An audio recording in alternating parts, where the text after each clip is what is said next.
Je te laisse. Merci Patrick, merci, bonsoir à vous toutes, bonsoir à vous tous, merci d'être là parmi nous. J'espère qu'on va passer un bon moment et le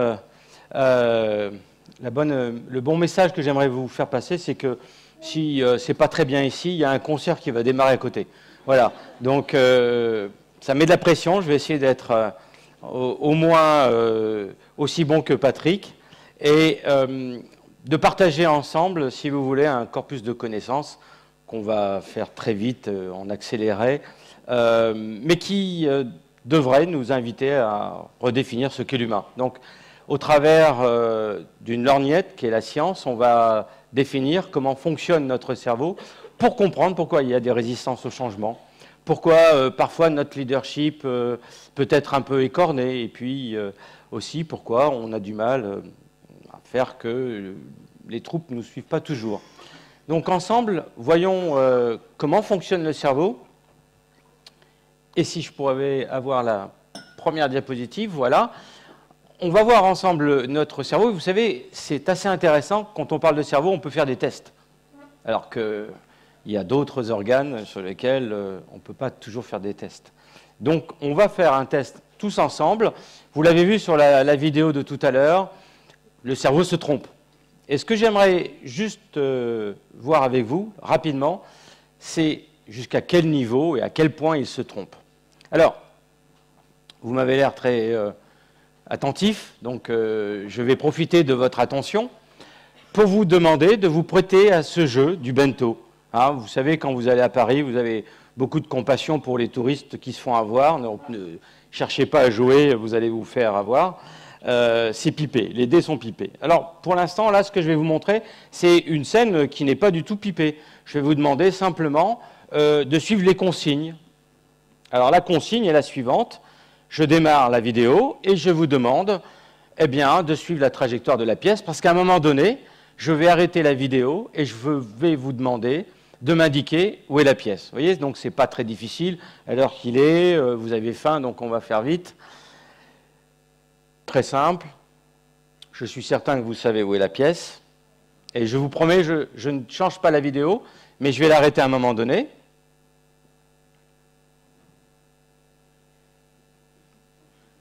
Tout va bien jusqu'à présent? Parfait. Tout le monde était d'accord sur le fait que cette pièce était là? Est-ce que quelqu'un a vu passer un écureuil?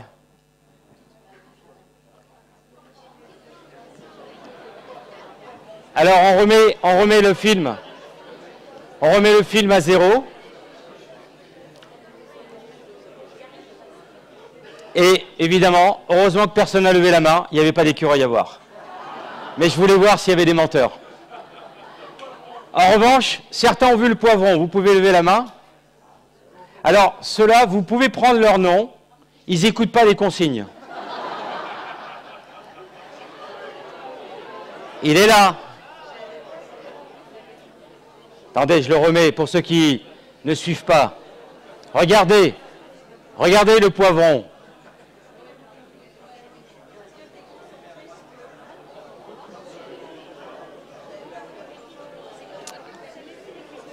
Donc, ce que je voulais juste démontrer dans cette expérience, et ça c'est presque philosophique comme conclusion, c'est que la réalité objective n'existe pas.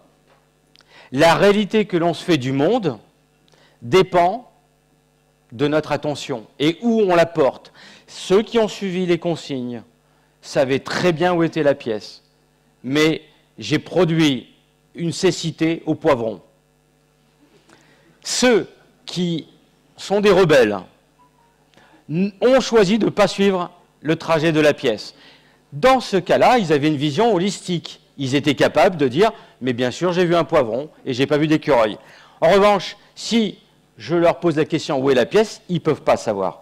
Donc vous comprenez que quand on envoie des messages, souvent, ou dans les conjoints, je t'avais dit que je croyais que tu savais que le problème de communication, eh bien simplement, tout dépend où vous portez votre attention.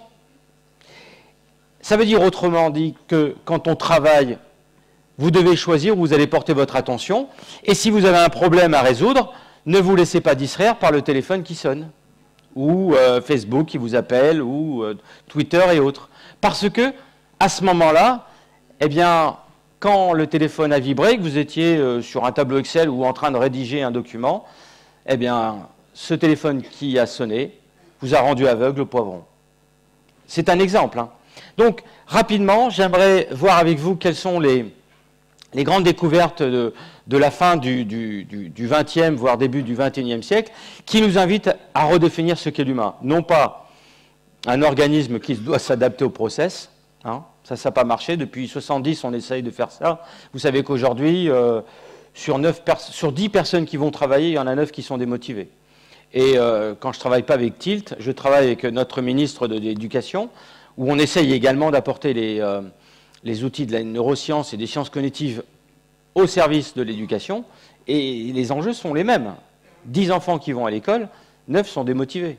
Et il ne faut surtout pas les blâmer, car c'est nous qui avons produit un écosystème qui démotive. Alors pourquoi? On reviendra sur cette notion-là, mais il est urgent de mettre les process adaptés à l'humain et non pas de demander à l'humain de s'adapter aux process. Ceux qui ont fait ça, par exemple, ils étaient dans un Rio-Paris, ils ont fini dans l'eau.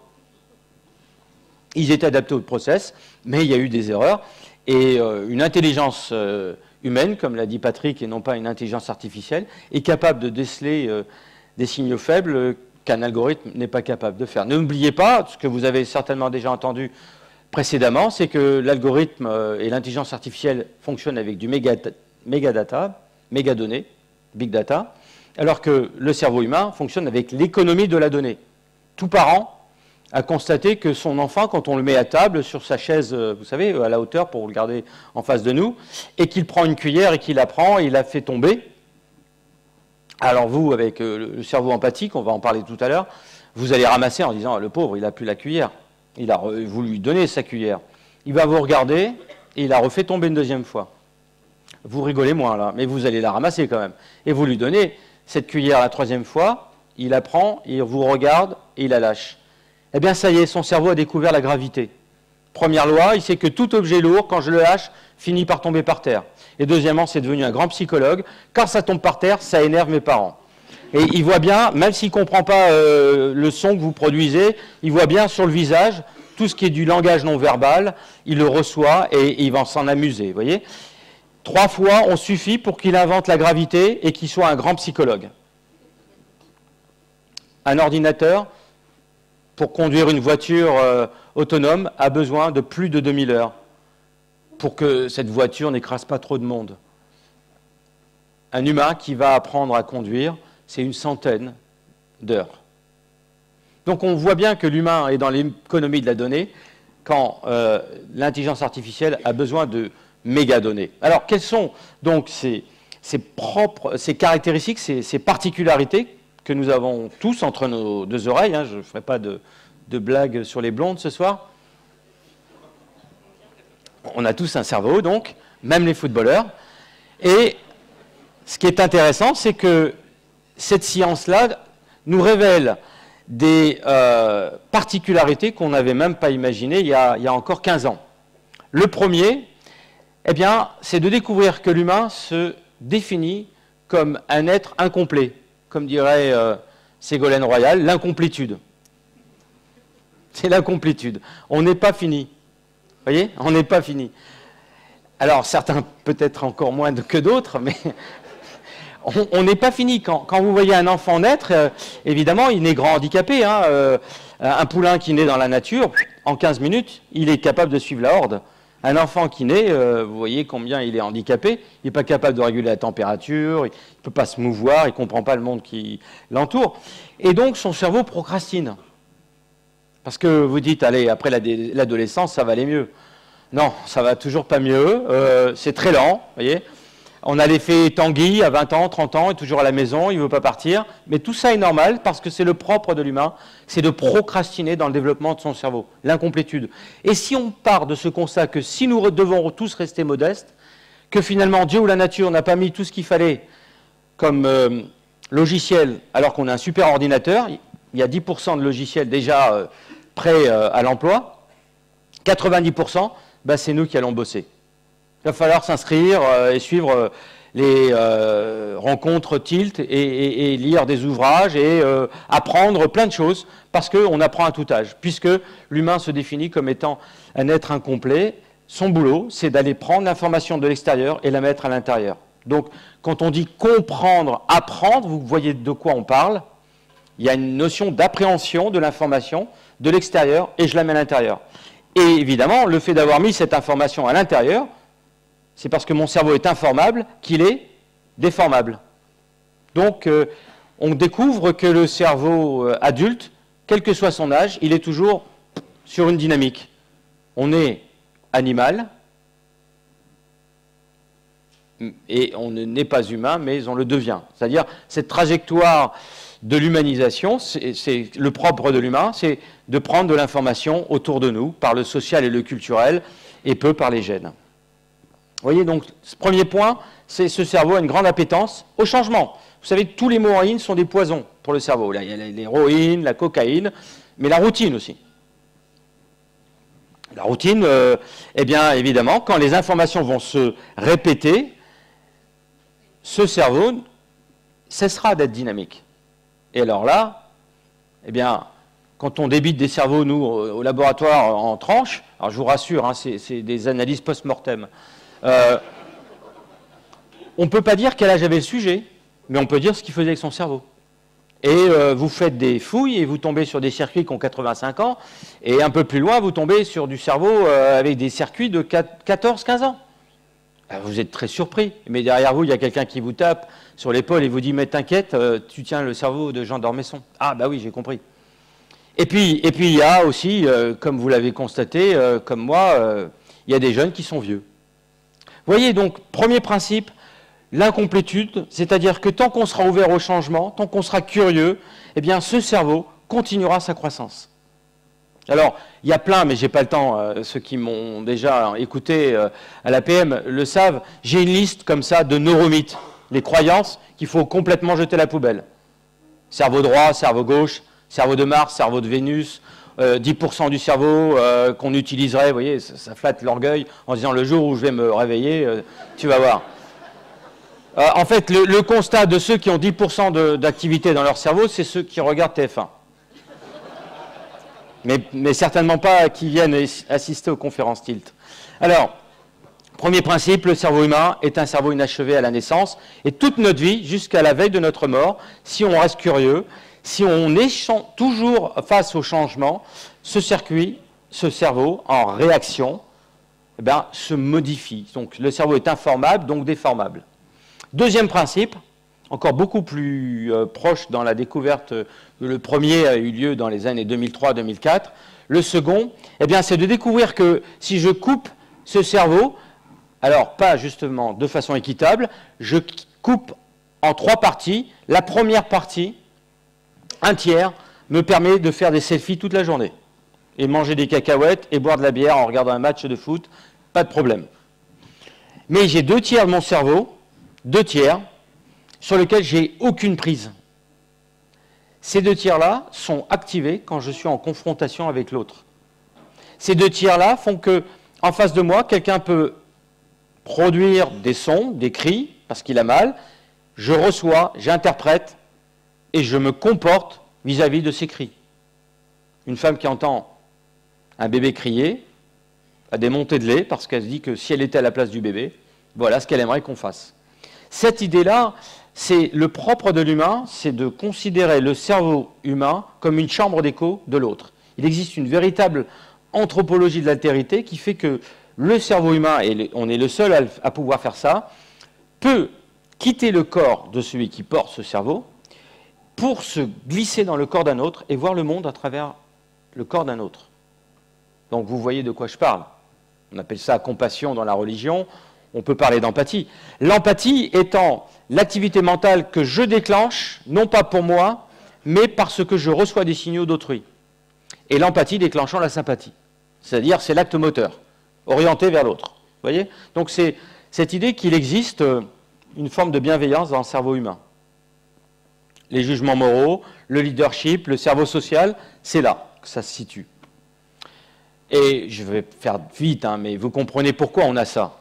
Puisqu'on on met à terme un bébé qui n'est pas achevé, la seule façon qu'il s'en sorte, bah, c'est qu'on ait inventé, nous, adultes, le soin à l'autre. Hein? En cas de danger, on ne part pas en courant comme le ferait n'importe quel type d'animal. Donc, la deuxième conséquence, 2/3 de mon cerveau, c'est-à-dire la plus grande partie de notre activité mentale, est tournée et orientée vers les autres, mais pas vers moi, eh bien, est la conséquence de cette idée qu'on s'en est sorti parce qu'on a inventé le co-développement. Alors que même Néandertal, le plus proche de nous, et tous les autres animaux, sont basés sur un mode de vivre ensemble que l'on appelle le darwinisme. Sélection, élimination, prédation. Mais, pas Darwin, mais Néandertal, parce qu'il savait vivre que comme ça, c'est-à-dire que quand il avait achevé un animal, tant qu'il n'était pas repu, eh ben, il ne partait pas et personne ne partageait avec lui. Homo sapiens va inventer des outils qui vont nous permettre de partager. Le repas, c'est le feu et d'autres outils que l'on verra tout à l'heure. Troisième et dernière grande découverte qui, elle, a à peu près 5 ans, c'est qu'on découvre que pour agir, et puisque je vous parle de cerveau, c'est l'action, forcément. La seule raison d'être d'un cerveau, c'est qu'on puisse recevoir de l'information pour agir. Eh bien, cette action, nous sommes capables de la déclencher sur 3 présents. L'évaluation que je fais sur le présent pour agir, je peux le faire en fonction de l'expérience que j'ai de moi dans mon passé. Je suis passé 3 fois dans un grenier, par exemple. Je me suis tapé la tête contre une poutre. La 4e fois, je ne me fais plus avoir. La tête est rétractée. Donc, je suis capable d'agir basé sur mon expérience. Mais ça, quand on a des animaux, qu'on les a dressés, les animaux, comme nous, savent faire preuve d'action déclenchée par un apprentissage. Donc, on n'est pas les seuls. Baser l'action sur la mémoire, on n'est pas les seuls. Deuxième mode opératoire, c'est baser donc le présent, non plus sur le passé, mais le présent du présent.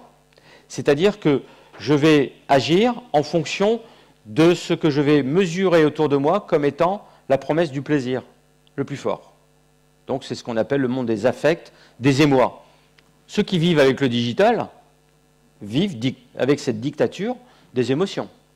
Je veux tout de suite, ici et maintenant, c'est les émotions qui commandent. Émotion, c'est motion, c'est l'action. Mais c'est l'action vécue en temps réel. C'est comme une boucle, une espèce d'articulation réflexe. L'humain, alors ça, beaucoup d'animaux sont comme nous, leurs actions sont déclenchées par la promesse du plaisir, ou pour éviter le dégoût. C'est l'un ou l'autre.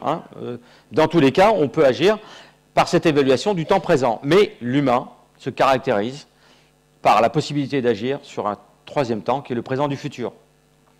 Ce présent du futur, Sénèque nous disait un peu de la même façon, il n'y a pas de vent favorable pour celui qui ne sait où il va. Sénèque, à sa façon, nous dit, l'homo sapiens, il a des lobes frontaux, et ces lobes frontaux, c'est la boussole, c'est le cap. Dit autrement, nous sommes capables d'agir parce que nous sommes aussi capables de nous simuler le futur. Nous sommes capables de le visiter, de quitter 2020 pour aller jusqu'en 2030, voir les conséquences de nos actions en 2030, revenir en 2020, et maintenant agir, non pas par rapport à la promesse du plaisir le plus intense, mais par rapport à un schéma que j'ai incorporé mentalement, c'est-à-dire j'ai simulé un futur souhaitable. Bien, ça s'appelle le désir. Donc l'humain est un être de désir, capable de se simuler le futur et de revenir dans le présent en agissant par rapport au projet, à l'objectif, à cette simulation lointaine que l'on peut faire dans le futur. Et quand on est dans cette dimension de projet, de se porter dans le futur, eh bien, on baigne dans une substance chimique qui va faire un tout petit clin d'œil à Houellebecq, c'est la sérotonine. Et les sujets qui n'ont plus de désir, on leur donne du Prozac. C'est la sérotonine artificielle. Donc voilà un petit peu ce qu'on peut définir chez l'humain. Alors, voici l'autoportrait de Magritte, qui regarde un œuf, mais il peint le devenir. Aucune autre espèce animale n'est capable de voir un projet dans un objet comme celui-ci. À l'heure qu'il est, je sais que vous voyez une omelette là. Mais dans tous les cas, vous vous projetez sur le futur de cet objet-là. Vous avez faim, donc vous ne voyez pas un oiseau forcément, mais une omelette. Quoi qu'il en soit, donc, voilà les 3 grandes caractéristiques qui doivent nous inviter à rechanger toutes nos procédures. 1. Par essence, l'humain est curieux. La motivation, on ne motive pas les gens, on leur fait confiance, puisque c'est une force égocentrée, dans la mesure où, si la motivation, je vais la définir comme étant cette capacité que nous avons de chercher de l'information pour agir, évidemment, je ne peux pas motiver les gens. Allez, travaille, mon fils, tu vas passer ton bac. C'est pas la peine, ça ne marche pas. Je vais tout mettre en œuvre pour qu'il ait envie de comprendre. Alors, je vais aller très vite, mais il y a 3 forces dans la motivation que vous, certainement, connaissez. La première, pour la motivation, c'est l'autonomie. Quelqu'un aura une grande appétence à prendre de l'information si je lui laisse les moyens lui-même d'aller chercher, bien, en fonction de son appétence, ce qui va l'animer. Donc l'autonomie, c'est le premier facteur qu'on doit mettre pour motiver les gens. Dit autrement, si les gens ne sont pas autonomes, ils ne peuvent pas être motivés. Deuxième dimension dans la motivation, c'est l'expertise. Je serai motivé qu'à condition que je vais chercher de l'information, mais qui soit dans mon domaine, dans mon répertoire d'expertise. Si c'est trop facile ou si c'est trop difficile, dans tous les cas, je perds la motivation. Donc, la notion de motivation, c'est une notion d'expertise et d'autonomie. Puis, un troisième facteur qu'on vient de voir avec l'autoportrait de Magritte, c'est la finalité. Je ne peux pas, certes, je peux être autonome, certes, je peux arriver à faire des choses qui sont dans mon répertoire et qui me font plaisir quand je les fais, mais si je ne comprends pas pourquoi je les fais, ben, ça va très vite s'arrêter. Donc, vous voyez, la motivation, c'est ces 3 dimensions qu'il faut savoir mettre en place. Et ensuite, la motivation, eh bien, elle s'exprime naturellement parce que, comme je vous l'ai dit, le cerveau, il n'a pas envie de rester comme ça, comme une belle structure organisée, on dirait une centrale de chez Orange, là. Mais comme je vous l'ai dit, parce que ce cerveau va chercher de l'information, en retour, cette information, elle le transforme. Parce que Dieu ou la nature n'a pas mis tout ce qu'il fallait comme information pour que cet organe puisse se débrouiller dans la complexité du monde dans lequel nous vivons. Un ver de terre, il n'a rien à faire, à apprendre, parce que son monde est très simple. Donc le cerveau humain, c'est plutôt la sagrada familia. Tant que vous restez curieux, tant que vous restez nourri par le changement, eh bien, votre cerveau, en retour, eh bien, profite de ce changement, et c'est ainsi qu'on monte en compétences, c'est ainsi qu'on apprend, qu'on développe des nouveaux talents. Tant qu'on reste modeste et qu'on se dit « ça, je ne sais pas ». Ça veut dire, en d'autres termes, que le cerveau a une position unique dans le corps humain, mais une position unique dans la nature aussi. C'est le seul organe qui, quand vous allez l'utiliser, se modifie. C'est ce qu'on appelle l'auto-transformation de l'humanité. J'explique. Vous connaissez le concept de l'homo faber. Hannah Arendt nous a expliqué que l'humain a créé des sociétés, ces sociétés ont créé de la culture, l'usage d'outils. Ça, c'est l'homo faber. Derrière cette main, il y a un cerveau qui invente, certes, des outils, l'écriture. Mais ce que je voudrais partager avec vous ce soir, rapidement, c'est l'usage de ces outils qui nous sont tendus par des ingénieurs et autres, des procédures. Quand vous allez les utiliser, que fait cette main? Elle dessine une main artefactuelle, et la main artefactuelle, elle modifie le géniteur. Il y a un effet Steve Jobs dans le cerveau. Hein. Quand je prends des étudiants, je leur fais passer des tests. Alors, à Harvard, j'aime bien quand je leur fais passer des tests de psychologie, mettre une dimension culturelle pour leur montrer qu'ils ont justement la modestie, qu'ils ont beaucoup de travail, qu'ils ne connaissent rien au niveau culture. Si je leur pose la question suivante, 1515, qu'est-ce que ça veut dire en Europe? Ils ne savent pas. Donc, ils ont 5 minutes pour aller sur Internet, ils reviennent, et là, ils sont dithyrambiques. Ils vous racontent tout sur François Ier, où est-ce qu'il est né, où est-ce qu'il est mort, où est-ce que... Et on va finir par passer par Marignan quand même. C'est bien, vous les renvoyez chez eux, 1 mois plus tard, ils sont convoqués. Et vous leur posez la question, quelle était la question d'il y a 1 mois? Ils l'ont oublié. Alors vous commencez à poser des questions sur les millénials. Vous dites, là, vraiment, il y a des problèmes. Et vous leur donnez la question qu'ils ont oubliée, c'était 1515. Vous attendez la réponse, ils étaient très forts avant, mais ils sont incapables de vous donner la réponse. Alors vous dites Marignan. Alors vous avez envie de dire crétin dans votre tête, mais vous ne le dites pas, ça par contre. Donc vous dites Marignan. Et là, chez eux, vous activez la mémoire procédurale. Ils font « Ah oui, bien sûr, je me souviens de la stratégie que j'ai employée pour trouver la réponse. » Mais ils ont pris soin de ne pas embarrasser leur mémoire d'informations qu'on peut trouver toujours autour de nous dans un écosystème digital. Où qu'on aille, on va le trouver. Par contre, ce que je ne vais pas retrouver, c'est la procédure. C'est-à-dire, vous leur avez demandé de construire une roue, vous leur avez donné tous les ingrédients, puis quand ils ont construit la roue, ils sont fiers d'eux, mais vous dites maintenant, on s'en va. Eh bien, ils n'ont pas pris la roue avec eux pour aller n'importe où avec la roue, ils la laissent par terre, mais ce qu'ils ont mis dans leur poche, c'est les plans de construction. Ça, c'est ça qui est la valeur. Parce que où que j'aille, si on me demande de construire une roue, je n'ai pas réinventé la roue, justement, c'est le cas de le dire, je sors les plans et je sais faire. Donc, l'humanité est en train de voir disparaître devant nous, là, comme ça, en temps réel, la mémoire sémantique au profit de la mémoire procédurale. Vous voyez, un exemple du fait que certains inventent des outils. Quand vous allez utiliser ces outils, en retour, vous changez votre cerveau. Et donc, vous comprenez que comme l'humain produit du changement, comme dit la philosophie bouddhiste, rien n'est permanent, sauf le changement. Vous voyez, l'humain vit dans le changement. Et donc, en retour, ce changement que l'on produit de la dynamique dans notre cerveau. Et il y a ceux qui vont dire « Ah non, non, moi j'ai besoin de la routine, moi la version Excel c'est celle de 97, les autres non, non. » Donc eux mettent un âge à leur cerveau. C'est-à-dire que leur dynamique s'est arrêtée. Et quand vous faites une dissection, ben, vous pouvez constater qu'après 45 ans, si le sujet avait 45 ans, commencez pas à avoir peur, hein, eh bien il n'y a plus rien de nouveau qui a été créé. Alors, c'était mon premier point sur la motivation, l'appétence à réagir aux changements autour de nous.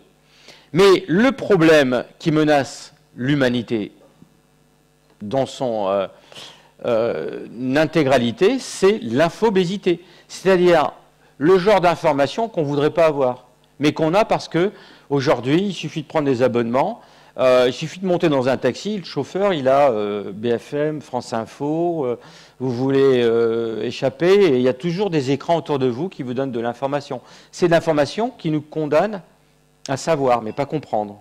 C'est ça le grand danger de l'infobésité, c'est finalement donner de l'information à des sujets, mais cette information, si je ne vais pas la transformer en comprendre, eh bien cette information, elle me fait du mal parce qu'elle ne me permet pas d'agir.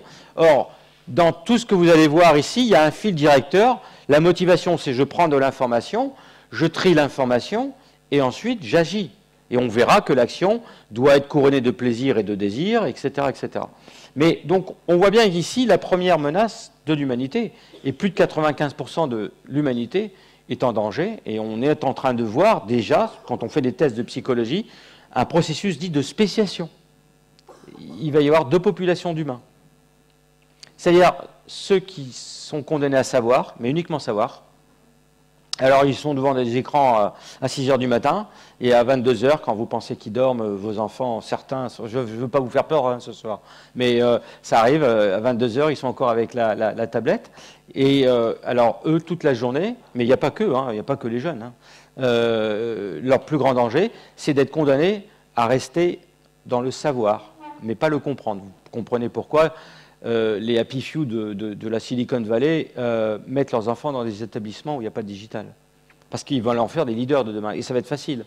Il suffira juste d'apprendre à prendre de l'information, digérer. À prendre de l'information, digérer. Mais ne pas laisser cette grande porosité de l'humain face à l'information. 7,7 milliards de terriens échangent par jour 250 milliards de mails aujourd'hui. Bon, évidemment, c'est un chiffre qu'il faudra revoir dans un mois. 7,7 milliards, 250 milliards. L'humanité produit plus d'informations qu'elle ne peut traiter. Alors, quel est le plus grand danger? Eh bien, face à cette infobésité, c'est de ne connaître qu'un seul temps, c'est le présent du présent. Le monde du digital nous invite à prendre des décisions en temps réel. Il n'y a plus de passé, il n'y a plus de futur.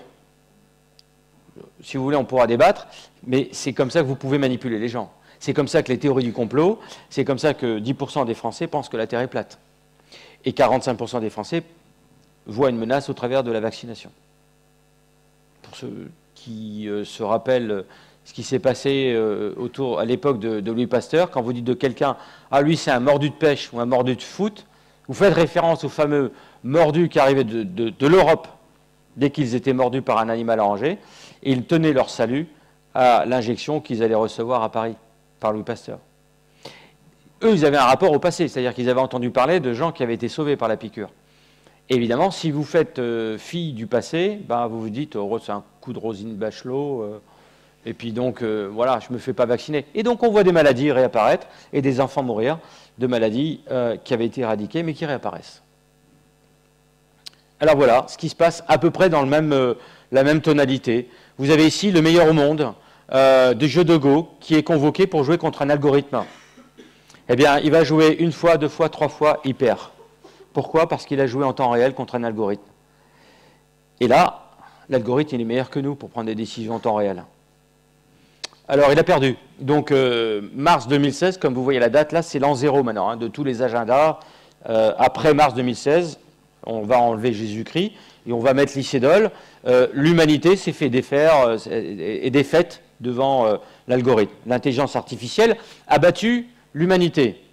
Eh bien non, c'est pas vrai. Fake news. Il y a une quatrième manche, on a invité l'Icédole, mais pour venir pour l'honneur, parce que officiellement, le jeu de Go se joue en 5 manches, comme il en a perdu 3 à suivre, il a perdu. Donc, officiellement, on est tous défaits devant l'intelligence artificielle. Mais c'est pas fini. L'Icédole revient à la quatrième manche. Là, on convoque un homme dépité, dégoûté, écœuré. Il n'y croit plus, il a perdu. Il se met à calculer, il a son cerveau, il n'a pas pris un coup sur la tête, hein, donc son cerveau fonctionne bien. Son intelligence rationnelle est là. Elle fonctionne bien, elle calcule comment il va faire ses déplacements des pions. Mais quand il exécute l'action calculée, donc l'intelligence rationnelle, se trouve pondérée, se trouve nourrie d'une autre forme d'intelligence qu'il est en train d'exprimer maintenant, c'est l'intelligence émotionnelle. C'est-à-dire que dans son calcul, il se dit, tiens, je vais déplacer le pion de ce côté-là, et quand il exécute, eh bien, au lieu d'aller là où il avait escompté, il va un peu plus loin parce qu'il est dégoûté. Et à un autre coup, il va s'arrêter bien plus proche qu'il n'avait prévu. Et si vous prenez juste, parce que là, ça ressemble à une fable, et vous dites, c'est un beau conteur, mais ce n'est pas vrai, on prend le temps de calcul, et vous avez ça sur Internet, vous pouvez le trouver, le temps de calcul de l'algorithme sur la quatrième manche. Le temps de calcul de l'algorithme contre l'Icédole sur cette quatrième partie, le temps de calcul explose. Qu'est-ce que ça veut dire? L'algorithme cherche des solutions à des problèmes qu'il n'a pas. Enfin, il cherche la solution devant ce problème et il ne la trouve pas. L'algorithme se dit en gros, oh là là, c'est quoi ce coup-là? On ne me l'a jamais fait celui-là.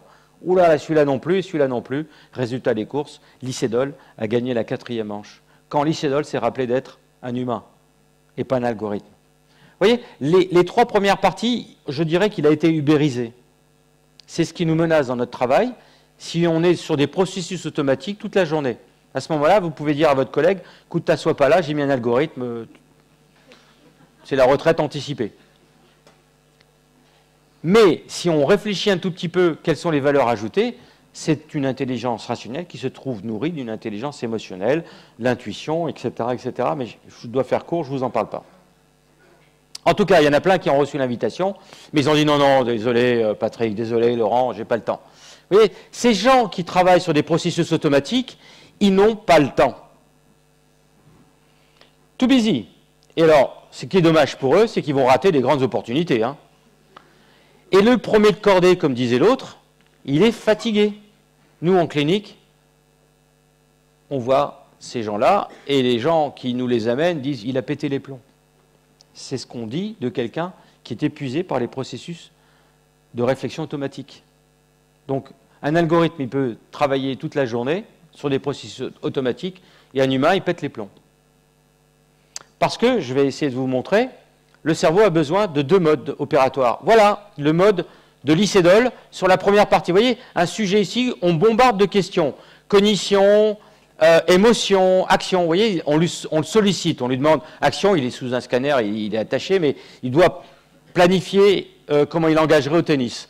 Perception, quand ça s'éclaire, il a des filets odorants et à lui de nous dire s'il sent la menthe, etc. Cognition, là, il a des calculs mathématiques à faire. Émotion, là, il y a les cris d'une femme et lui, il doit nous dire si elle est mélancolique, heureuse, etc. Bon, vous voyez, quoi qu'il en soit, les sollicitations qui viennent de l'extérieur entraînent un engagement mental très discret. Vous voyez, c'est des petits modules qui sont sollicités. Hein, moi, si j'étais DRH, à cette personne qui prétend travailler beaucoup au travail, vu ce scanner, je lui dirais tu mérites 10% de ton salaire. La plupart du temps, c'est gris. Hein. Mais bon, c'est quelqu'un qui réagit aux sollicitations de l'extérieur. Cette personne, au bout d'un 10 minutes, un quart d'heure, je lui dis, écoute, j'ai besoin de prendre un café, bouge pas, et je reviens. Bon, ça, ne bouge pas, c'est un doux euphémisme, il est attaché. Mais je m'en vais, et je reviens. En fait, je suis revenu 2 heures plus tard. Voilà dans quel état est ce cerveau. Alors, comme je ne suis plus là pour lui poser des questions, j'ai mis un magnétophone à ma place. Eh bien, ce sujet-là, au bout de 10 minutes, il dit, c'est quoi, il se fout de ma gueule. Il devait venir il y a 3 minutes, 5 minutes, il n'est pas là. Cette machine qui me pose des questions, là, quand je me trompe, elle ne me corrige pas. Enfin, c'est complètement... ça n'a pas de sens. Vous voyez, rappelez-vous, la motivation, le 3e point, c'était la finalité. Ça n'a pas de sens. Il n'y a pas de finalité dans ce que je fais là. C'est du bruit, cette machine. Puis l'autre qui prétend être mon ami, il s'en va, il ne me ramène pas un café, il ne revient plus. Et donc, regardez, parce qu'il n'est pas mort. Regardez comment fonctionne son cerveau. Il bouillonne. On appelle ça le vagabondage intellectuel. Ce sujet m'a attendu pendant 10 minutes, un quart d'heure. Il y a eu les orages de colère, et après, c'est la résignation. Il a mis sa tête dans une bulle, il a formé les écoutilles, et dès lors qu'il est déconnecté du monde extérieur, il est connecté à lui-même. On appelle ça de l'attention introspective. Son cerveau est en train de trouver les réponses aux questions qui lui étaient précédemment posées. Mais comme ça allait trop vite, il n'avait pas toujours les réponses. Enfin, là, quand il n'entend plus le monde qui l'entoure, il est en train de dire « Ah oui, mais bien sûr ». Il trouve les réponses. Vous savez, c'est quand on serre la main de quelqu'un. On ne sait pas comment il s'appelle. C'est quand on fait autre chose qu'on se dit « Ah, ben c'était Jean-Marc ». Mais c'est trop tard. Il est parti. C'est à peu près ça. J'aime bien cette phrase de Poincaré qui dit « Je trouve quand je ne cherche plus ». To have great ideas, have no idea, nous dit Thomas Edison. C'est-à-dire que si vous voulez avoir les idées les plus heuristiques, les plus fécondes, eh bien, il faut savoir digérer cette information. Donc, pourquoi le cerveau est en ébullition? Parce qu'il y a eu la phase précédente de 15 minutes où il a reçu de l'information. D'accord? Mais enfin, il ne reste pas dans le savoir, il rentre dans le comprendre. Et pour ça, il faut prendre du temps. Voilà. Quand on ne prend pas du temps.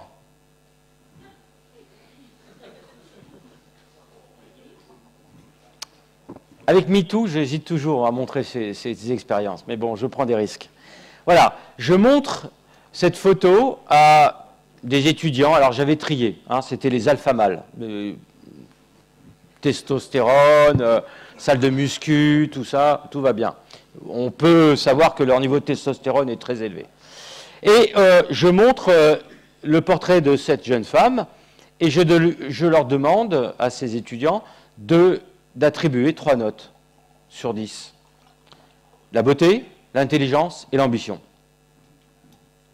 Mais il y a un groupe qui est à part et qui ne communique pas avec les autres, voit le visage s'appeler Maria De Angelo. Mais la question, c'est la beauté. Hein. Un autre groupe qui voit la fille s'appeler Sarah. Et un autre groupe qui voit la fille s'appeler Kiyomane. Vous voyez ?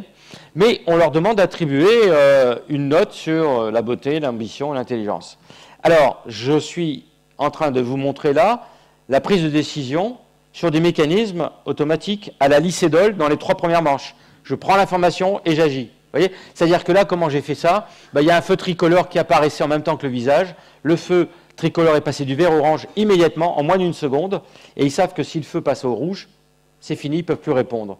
La plateforme est gelée. Donc, je ne suis pas un manager neuro-amical, je mets la pression, je confonds pression et performance, je veux qu'il me donne une réponse immédiatement, et voilà ce qui se passe quand on réfléchit comme un algorithme.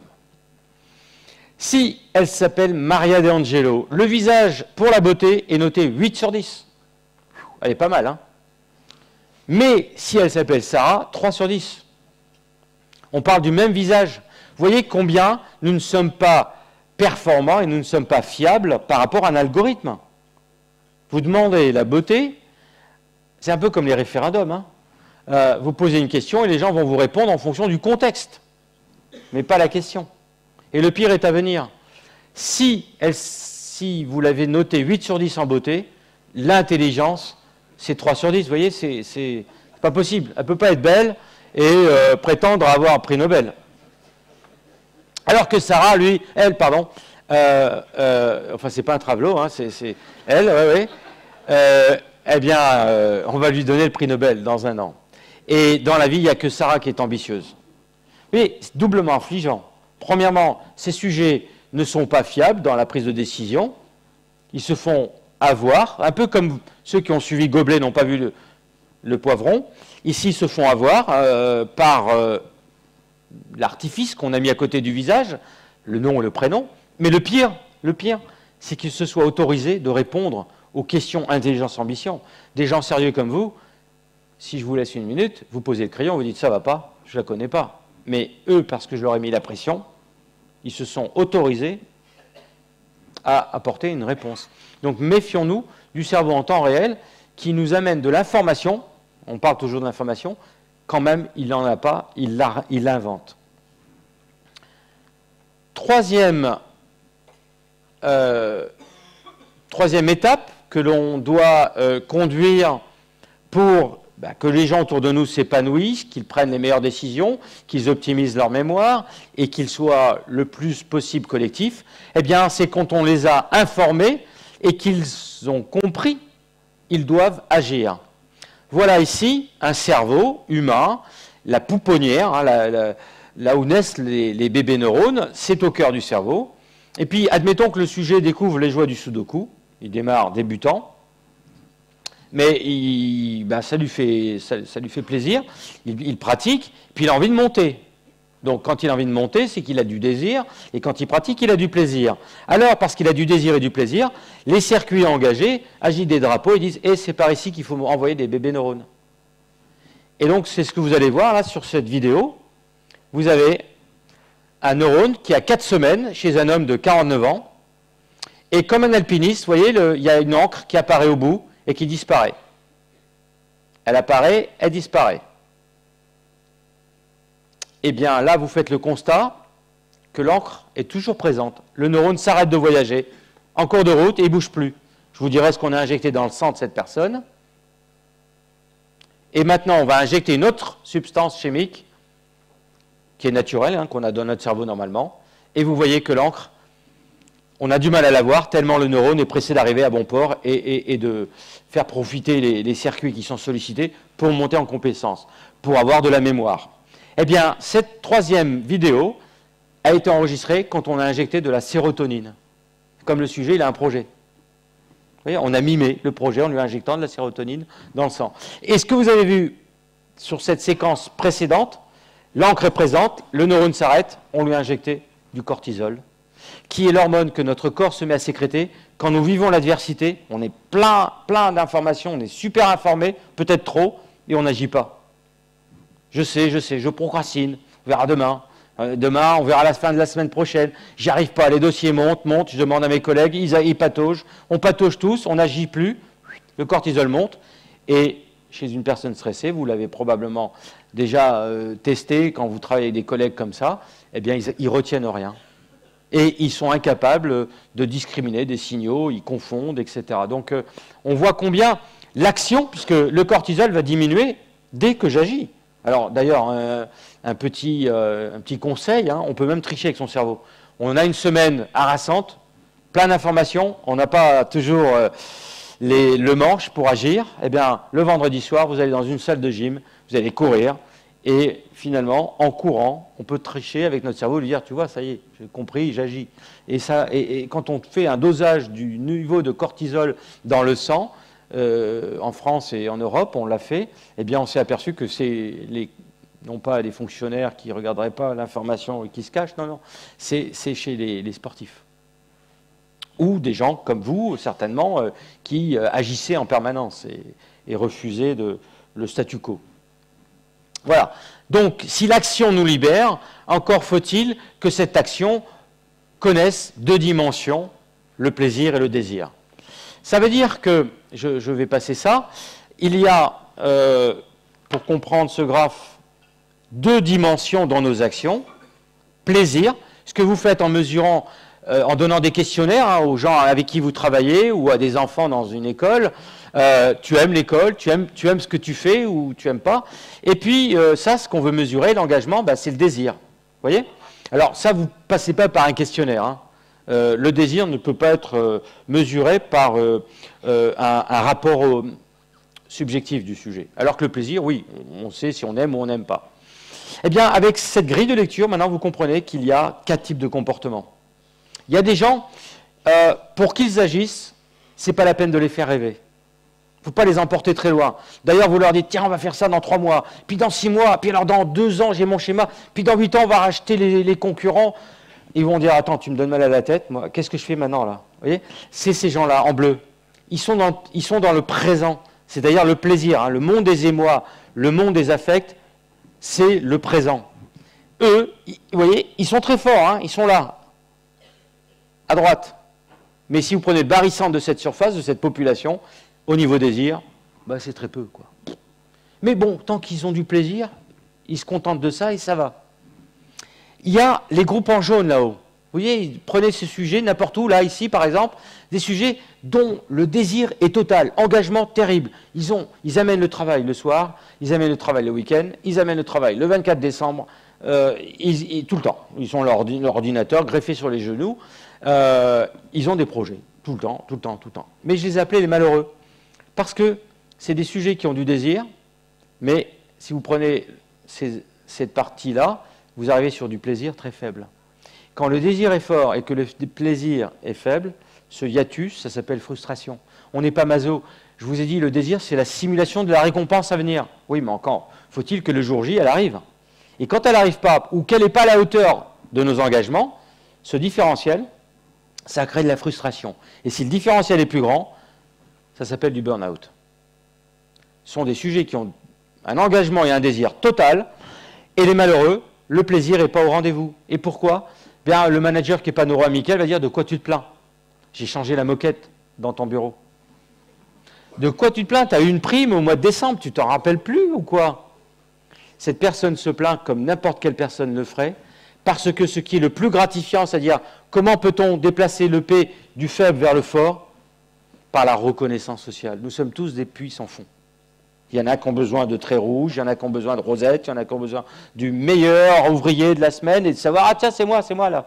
Vous voyez, c'est inhérent à l'humain. L'humain se construit, la conscience émerge par le rapport avec de l'enfant et ses parents, et c'est parce qu'on nous regarde que nous sommes conscients de nous-mêmes. Si vous étiez un œuf tombé sur une île, tout seul, et vous sortiez de cet œuf, vous n'auriez pas conscience de vous-même. C'est la conscience se construit ou se co-construit par le regard de l'altérité. Donc ce qui est le plus gratifiant, c'est évidemment la reconnaissance sociale. Ce qu'il faut leur dire à ceux qui ont fait des burn-out, avant qu'ils en fassent, évidemment. Quand vous travaillez avec eux, vous apprenez que dans leur histoire, et donc l'entreprise n'est pas responsable, et dans leur histoire, il y en a qui vont nous dire « Ah oui, mais moi, dans la fratrie, mes frères, mes sœurs, ils ont réussi à l'école. À chaque fois que j'allais à l'école, les profs me disant « Ah, t'es le frère de... Ah oui, ah, qu'est-ce qu'il était bon ?» Dans du style « Toi, t'es pas bon. » Ou alors d'autres ont d'autres histoires en disant « Ah oui, mais mes parents préféraient les autres que dans la famille que moi. » Et donc, du coup, c'est des sujets qui vont, quoi qu'il en soit, dans leur enfance, ils partent avec un grand déficit, ils se disent « Tiens, dans le monde professionnel, je tiens le manche, je vais m'investir, je vais m'engager, parce qu'en retour, enfin, ça va dépendre que de moi. » Et malheureusement, des fois, le système n'est pas permissif pour dire combien on les aime. Bon, puis vous, de toute façon, en Angers, on est tout comme ça, hein, il n'y a pas de problème. Désir et plaisir sont au rendez-vous. Juste, j'attirais votre attention sur le fait que, pour que ça puisse bien marcher, sans rien faire, il faut que le groupe soit inférieur ou égal à 25. Après 25, il y a des méthodes de management. Vous parlez d'entreprise libérée, on parle de tout ce qu'on connaît aujourd'hui. Mais imaginez que de notre cerveau, nous soyons capables de sortir 25 câbles, de les brancher dans 25. Donc on est inclusif, naturellement, avec 25. Au-delà de 25, on va en laisser 2 ou 3 de côté. Vous voyez ? Et ça, c'est malheureux pour Macron, par exemple. Quand il a eu ses belles idées, il en a laissé sur le bas-côté, et ils se sont rappelés à son bon souvenir ultérieurement. Donc c'est ça, les démarches inclusives. Hein. Voilà, je vais faire court, mais pour vous montrer des sujets ici à qui on a demandé de pratiquer quelque chose qu'ils ne connaissaient pas. Enfin, ce sont des enfants au conservatoire, déposés par les parents. Quand vous prenez les enfants, je ne dis pas que tous les enfants sont comme ça, mais j'en ai trouvé. C'est toi qui as vraiment choisi le violoncelle? Ah non, pas du tout, non. Non, non, moi si je pouvais, je resterais dans la chambre. La PS4, elle m'attend d'ailleurs, là, si je peux partir. Et les malheureux donc n'ont pas choisi, ils n'ont pas eu de désir. Et pendant qu'ils pratiquent, tous les mois, on leur demande de venir remplir un questionnaire ou ce qu'on veut savoir, mais ils ne savent pas, on cache les questions, c'est ils ont du plaisir, comme sur Facebook. Est-ce qu'ils ont le pouce en l'air? Et c'est ceux qui nous disent non. Eh bien, pendant 7 ans, on va les suivre et on n'a rien vu bouger dans la tête. Rien. Donc, vous vous rendez compte, dans les larmes, la sueur, il manque quelque chose. Le sang de Churchill, ces enfants pratiquants, eh bien, n'ont jamais développé de nouveaux talents. C'est-à-dire que, qu'est-ce qui se passe?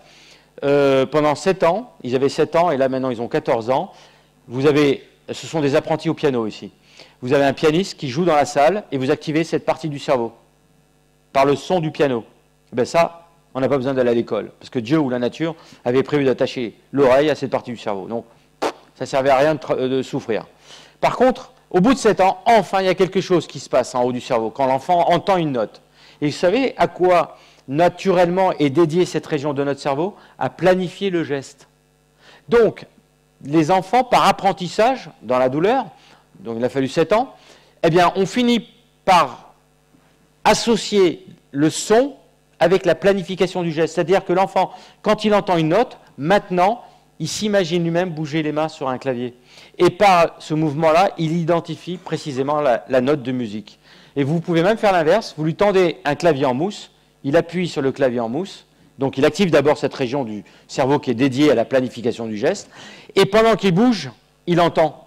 Parce qu'il y a des câbles, vous voyez, quand on est face à l'apprentissage, on est des neuro-hackers, on pirate notre cerveau, on s'autorise des liens que Dieu ou la nature n'avait pas prévus.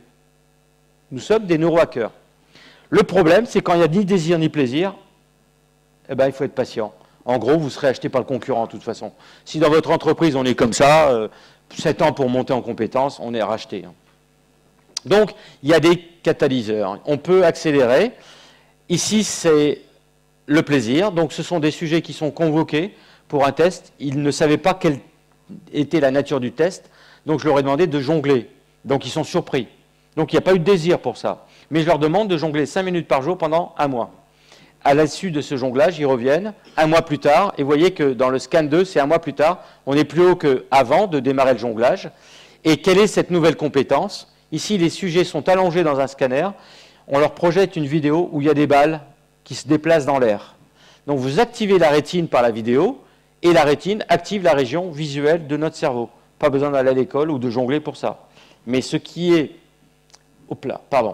nouveau, chez les personnes qui ont eu du plaisir, ceux qui nous ont dit « j'aime », eh bien, quand vous montrez un film et que vous activez la région de la planification du geste, vous activez, la vision ici, vous activez en haut la planification du geste. Ils ont maintenant attaché les mains à la rétine et ils peuvent positionner leurs mains dans l'espace sans savoir où est la main en fonction de la trajectoire d'une balle.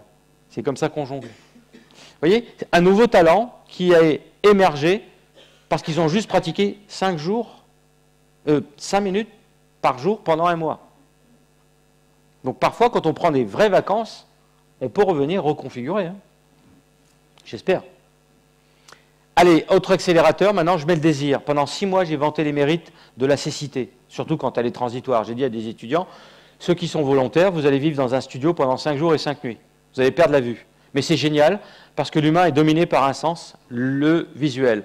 La preuve en est, si vous rentrez ce soir à la maison et que quelqu'un vous dit « Tiens, goûte-moi ça, j'ai mis des épices ou j'ai mis un alcool », qu'est-ce que vous allez faire immédiatement? Fermer les yeux pour avoir plus de calcul cognitif dans votre cerveau et extraire une information que vous ne pourriez pas extraire si vos yeux étaient ouverts. Donc je leur dis, voilà, vous allez frémir quand on va vous caresser avec une plume, vous allez sentir des odeurs que vous n'avez pas l'habitude de sentir, vous allez suivre 3 conversations en même temps, le cerveau est capable si on ferme les yeux. Donc pendant 6 mois, ils ont des mémos, on construit une histoire.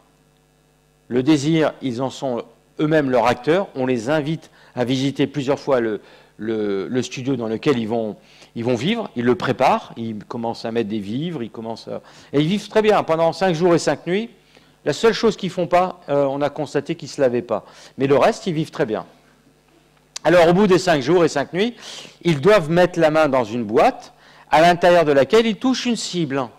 Et quand ils ont touché la cible, ils sont invités à retirer le doigt et 5 secondes plus tard, de retoucher la cible.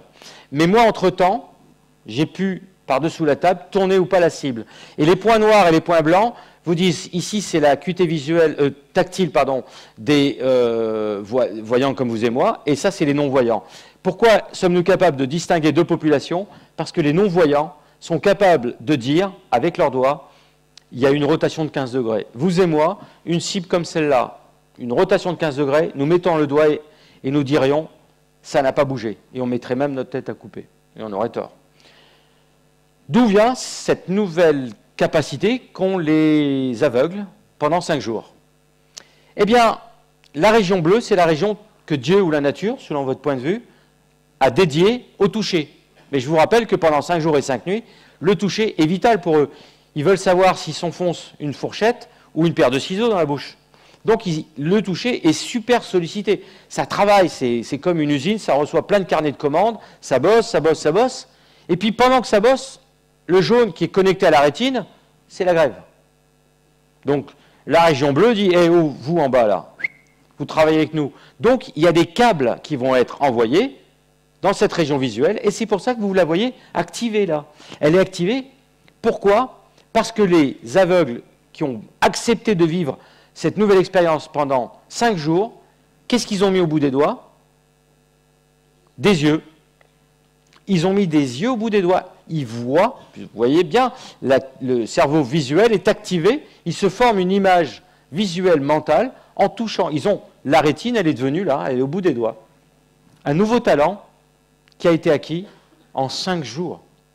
C'est pas énorme. Hein. Il y a des méthodes comme ça qui font... je discutais avec Thomas Pesquet qui a dû apprendre le chinois et le russe en un mois. Il y a des méthodes qui permettent justement ce genre de connexion sur des territoires voisins, vous voyez, dont on n'avait même pas une idée que ça puisse être aussi rapide. Mais je ne voudrais pas qu'on se quitte avec une confusion sur la notion de désir. Il ne s'agit pas de dire « Ah ouais, je vais avoir des projets, je m'achète un Oculus, je vais rester dans le salon, puis je vais me faire une réalité augmentée, je suis là, je ne bouge pas, tout va bien. Mais ouais, je vois bien, 2030, c'est bon, c'est clair. » Non, non, le désir, on doit être un acteur. Et pour ça, je vais illustrer le cas de cette femme qu'on a suivie pendant 6 ans. La pauvre est atteinte du syndrome de l'enfermement, donc elle a eu un AVC mal placé au niveau du tronc cérébral, et donc plus aucune activité mentale ne peut sortir dans le corps. Vous voyez, elle est propre, elle boit et elle mange que quand on s'occupe d'elle. Eh bien, par un clignotement d'une paupière, on a réussi à communiquer avec elle, et on a dit, voulez-vous qu'on introduise dans votre cerveau un peigne de 64 électrodes, 8 cm de profond, vous allez vivre avec, mais grâce à ça, vous allez pouvoir contrôler l'environnement dans lequel vous vivez. Et enfin, vous allez retrouver une certaine autonomie. Par exemple, boire quand vous avez envie de boire. Et donc, c'est une séquence où on a filmé tous les jours, pendant 6 ans. Et c'est la première fois où elle est arrivée. Donc, pour nous, c'est un peu une séquence émotion. Mais vous voyez jusqu'où va le cerveau, où il est capable de se reconnecter, parce que je vous ai montré tout à l'heure le visuel avec le tactile, l'auditif, le piano et la planification du geste. Mais là, c'est le cerveau qui va se connecter avec un robot. Vous voyez ? C'est grâce à ce peigne d'électrode, une interface analogique digitale, et vous voyez, son cerveau maintenant ne commande plus son corps, parce que ça ne sert à rien, ça ne marche plus, eh bien le cerveau commande le bras. Et elle va réussir à boire et à poser cette gourde sans la faire tomber. Donc le désir, hein, le manager neuroamical, eh bien il comprend qu'il faut porter les gens, il faut les faire rêver, mais ce rêve, il faut qu'ils en soient des acteurs. Hein. Dernier point, le désir, le plus fort, il est collectif. Le désir le plus fort pour l'humain, il est collectif, puisque un tiers sert pour moi, donc mon désir, je peux satisfaire avec un tiers de mon cerveau, mais j'ai 2 tiers de mon cerveau qui est en permanence en train de prendre le pouls des autres. Vous voyez ? J'interviens à l'ESSEC, et vous le savez peut-être comme moi, l'ESSEC, les étudiants de l'ESSEC ont un tableau Excel. Alors j'ai regardé s'il y avait des entreprises d'Angers, non, c'est bon, soyez tranquilles. Mais les étudiants de l'ESSEC ont blacklisté un certain nombre d'entreprises où ils se disent qu'il ne faut surtout pas aller. Donc c'est dommage, parce que c'est les étudiants les plus brillants. Et vous savez pourquoi ils les ont blacklistés, ces entreprises? Parce que justement, ils ont défini comme étant des entreprises non responsables collectivement. C'est-à-dire que je peux aller dans cette entreprise et j'aurai un profil de carrière extrêmement séduisant, mais ça, je n'aurai qu'un tiers de mon cerveau, mais mes 2 tiers vont souffrir. Et donc, au bout de 18 mois, eh ben, ils quittent l'entreprise, parce que ça n'a pas de sens collectivement, ton truc, là, je ne comprends pas. Vous voyez? Donc, on va voir comment fonctionne ce cerveau social, mais rapidement, parce que vous avez faim, et sinon, il y en a qui vont commencer à aller écouter le concert. Mais je voulais juste attirer votre attention sur le fait que pendant des millions et des millions d'années, notre cerveau est resté cantonné à 500 cm3. Vous voyez? Le monde ne changeait pas. Il faisait doux, 25 degrés le soir, 25 degrés la journée, on était en maillot de bain, on avait faim, paf, il y avait des fruits, on a besoin un peu de ration protéinée, il y a toujours un cadavre autour de nous. All inclusive, vous voyez, Club Med. Donc là, pour ça, cerveau de 500 cm3, ça suffit. Mais regardez, A, B, C, D, les grands intellectuels appellent ça des événements disruptifs, et vraiment parce qu'on est entre nous ce soir, on appellerait ça les emmerdes. Des événements, vous ne les avez pas souhaités, ils sont arrivés, il a fallu s'adapter et faire avec. Eh ben, il y en a qui s'amusent à bricoler le feu, là. En bricolant le feu, ils disent « à table ». Et là, ils inventent le cerveau social. Parce que vous montrez à l'autre que, tiens, tu n'étais pas là, mais pendant que tu n'étais pas là, j'ai cuit. Et donc, du coup, on va prendre le repas et on va le partager. On est ensemble. Ce n'est pas pour rien que la religion reprend ce thème de la communion par le partage du repas. Quand vous dites un compagnon, c'est bien du copain, je partage le pain. Ça ne marche pas avec la copine, mais donc, l'invention du feu et la maîtrise du feu, c'est l'invention du cerveau social. Autour du feu, on se réunit, on est une dizaine, et on partage.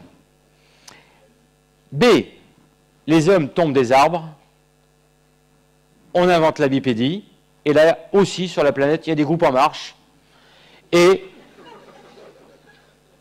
là, il y a eu un succès, parce qu'ils ont colonisé la planète entière.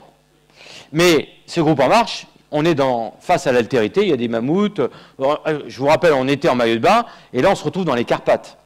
Il y a de la neige, il y a de la glace, et donc là, bon, il n'y a pas Amazon. Donc, il faut la construire, il faut la fourrure, il faut abattre des animaux. Donc, à plusieurs, on va être plus fort. Hein? Comme on dit, tout seul plus vite, et à plusieurs plus loin. Donc, les groupes migrants sont des centaines. Mais c'est un cerveau social, donc qui prend en compte la centaine qui migrent ensemble. C'est, paf, moins 4500 ans avant Jésus-Christ, entre le Tigre et l'Euphrate, on invente l'écriture cuniforme. Donc, c'est la sédentarité, on arrête la migration. Et on invente le village, la table des lois, qu'on peut écrire maintenant, la religion monothéiste, qui n'est pas forcément la meilleure, la plus grande invention, mais bon, on a inventé un vivre ensemble, la païda, la pédagogie. C'est l'utilisation d'un outil d'écriture, apprendre à écrire, lire et compter. Donc, tout ça, c'est un vivre ensemble qui est démultiplié, des dizaines ici, des centaines, et là, les premières villes, c'est des milliers. Et D, qu'est-ce que sera D? C'est le digital. Où ce n'est pas la naissance d'un village ou d'une ville, c'est la planète entière qui devient un global village. Hein? On va partager la connaissance, on va agir, etc. Et regardez justement, l'humain, disons que d'abord, dans la nature, il y a une loi qui veut que le cerveau est proportionnel au corps, c'est la droite orange, d'accord? Plus l'animal est complexe dans son poids, dans son corps, plus son cerveau doit être complexe pour justement le cerveau qui contrôle le corps. Bon, je viens de recevoir le scan de Trump, là. Il se situe là, hein, vous voyez, donc il est... Mais la beauté, c'est qu'à part Trump, le reste de l'humanité est au-dessus, bien au-dessus. C'est-à-dire que cette loi de la nature avait prévu de nous doter, si l'humain a un poids médian de 75 kg, vous regardez la loi de la nature, notre cerveau aurait dû faire 400 grammes. Or, le point ici vous dit que le cerveau fait 1,5 kg. Vous retrouvez, mais un tiers, deux tiers. Ici, vous avez le cerveau de l'égoïste, 500 cm3. Et tout ce qui va se développer, comme des couches d'oignons, c'est prendre le soin de l'autre. Au début, on balbutie, mais là, on est 7,7 milliards à vibrer ensemble. Donc, vous voyez ici, on a un cerveau d'1,5 kg, mais la règle des 1/3, 2/3 vient de là. Vous avez 1/3, c'est 500 grammes à peu près, de cerveau qui me permet de faire des selfies toute la journée, mais 1 kg en plus de ces 500 grammes qui vient pour agir pour les autres et pas pour moi. Voilà ce que ça donne, des balbutiements de rapport à l'autre. Chez les primates non humains, il y a une ébauche de soins, mais j'espère que vos entreprises ne sont pas comme ça. Il y a un biais, c'est une relation de dominant à dominé. La relation de dominant à dominé dans le Rio-Paris a fait que le commandant, 4 barrettes, le copilote, 3 barrettes, le commandant dit faut monter les moteurs, l'autre qui n'en a que 3 barrettes et qui a pourtant fait des calculs et qui a fait une règle de 3 dit ah non, non, je crois qu'il y a un problème. Lui, je vous ai dit de monter les moteurs. Et ils finiront par décrocher, parce qu'on est sur un rapport à l'autre qui est basé sur la dominance. C'est pour ça que les sous-marins nucléaires, quand l'ordre est donné de plonger, la première chose que tout le monde doit faire, c'est enlever les galons. Parce que si le commandant venait dans la salle des machines à déambuler et qu'il tombait devant un manomètre qui a l'aiguille dans le rouge, il aurait tendance à dire, parce que lui, la connaissance théorique, matelot, là, qu'est-ce que vous faites moteur, il faut réduire la puissance. Eh bien, le matelot pourra lui dire non, je ne crois pas, parce que moi, je dors ici, donc les vibrations, je les sens par les pieds, et ces vibrations me disent que le moteur tourne au bon régime. Que j'ai l'habitude, quand il y a eu des sur-régimes, que l'odeur de l'huile qui surchauffe, je la connais, et ce n'est pas le cas. Et enfin, le cliquetis, je le connais par cœur, qui m'indique que le nombre de rotations par minute est bon. Ce qui ne va pas, c'est le manomètre qu'on va enlever, mais pas le moteur. Vous voyez, l'intelligence collective vient lorsqu'on est en train de juxtaposer des expertises différentes et complémentaires, qui ne sont pas donc des rapports à l'autre comme ça, mais ce qu'a fait l'humain, c'est que le rapport à l'autre, derrière cet objet, il y a 500. Il n'y a pas 2 personnes, et les 500 vont tous être traités de façon équitable. Voilà ce qui s'est passé, pourquoi nous sommes empathiques, et que c'est vrai, c'est un peu la tarte à la crème en ce moment, on abuse, la bienveillance, aller au travail, vous avez l'impression quand vous lisez maintenant les documents, là, que les gens vont au sauna. C'est pas tout à fait ça quand même. Mais quand même, pourquoi existe-t-il une forme d'empathie naturelle dans notre cerveau? Regardez Néandertal, regardez Homo sapiens, il se différencie. Lui, c'est la brute épaisse. Il est meilleur en tout. Hein. Plus gros cerveau que nous, des muscles, les os, etc. Mais je suis sûr que les femmes, mais d'autres ont dû voir qu'il y avait une différence dans la taille du... Vous voyez, le bébé doit passer par là. Hein. Donc vous voyez que parce qu'on a inventé la bipédie, qu'on était des grands marcheurs, les os se sont refermés pour être plus efficaces dans ce qu'on appelle la marche pendulaire. Et le fait d'avoir inventé la marche pendulaire, l'orifice se rétrécissant, le bébé doit être éjecté bien plus tôt que le cerveau soit développé. C'est comme ça que nous mettons au monde des enfants grands handicapés. Parce qu'ils doivent passer par... c'est un problème de plomberie, hein, c'est très simple. Et c'est pour ça que nous sommes sortis de ce défaut. Hein. On n'est pas adapté d'un point de vue darwinien. On s'en est sorti parce qu'eux ont inventé une capacité intellectuelle à décrypter les sons, les cris, les besoins d'autrui et de se comporter, évidemment, de façon opportune par rapport aux attentes de l'autre. Voilà donc ce que ça donne chez les adultes. Lui vient de rater le pénalty, mais les mains sur la tête. Eh bien, c'est un grand leader. 40 000 personnes ont les mains sur la tête. Je voulais juste montrer cette diapo, pour vous faire rire, mais surtout pour vous montrer quand même que on n'est pas dans un monde de bisounours. Notre cerveau est prêt à prendre le point de vue des autres, prêt à se comporter orienté vers les autres, à une seule condition, que l'autre soit mon semblable. Ceux qui ont les mains sur la tête ont des maillots rouges. Il y en a 2 qui n'ont pas les mains sur la tête. Ce sont les ennemis. Donc notre cerveau social met des filtres. L'autre, je prends son point de vue, qu'à condition que l'autre soit mon alter ego. En gros, le cerveau social confond le jeu et le tue. C'est un nous. On est ensemble. Voilà, ce qui fait que ça peut faire mal, même quand on n'a pas mal. C'est-à-dire que Si vous voulez faire bien dans les dîners en ville, à partir de ce soir, vous dites, quand vous vous blessez, « Ah, j'ai mon cortex singulaire qui s'active. » Vous voyez ? Mais ce cortex singulaire, là, ici, il s'active, vous savez comment? Simplement parce que la personne regarde une personne se blesser. Et quand, donc, les jugements moraux, vous apportez assistance à personne en danger, la vérité, c'est que vous voulez arrêter d'avoir mal. La preuve en est, c'est que si une personne tombe devant vous, vous la ramassez, et vous lui dites ça va, et vous espérez qu'elle n'a pas trop mal, et vous, ça s'arrêtera, vous aurez moins mal. Mais en même temps, si cette personne venait d'arracher un sac à main, vous ne lui demandez pas si elle a mal, vous lui mettez le pied sur le dos en attendant qu'on vienne l'arrêter, et même un petit coup dans la tête pour pas qu'elle bouge. Donc du coup, où est-ce que j'ai mal si elle venait d'arracher un portefeuille? Eh bien, à mon portefeuille, vous voyez?